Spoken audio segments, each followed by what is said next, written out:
galing inyo yun, ako pati akin.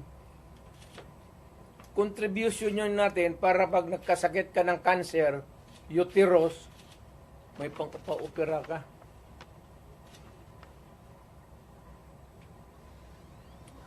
Ang nawala ang ating PhilHealth funds natin lahat was about 8.9 billion 89 billion.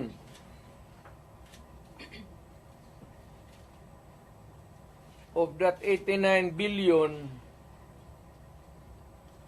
27 na lang ang nawala.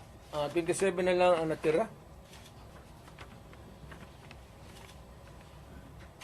Paano yan? Hindi man maano ng Kongreso. Ang atin is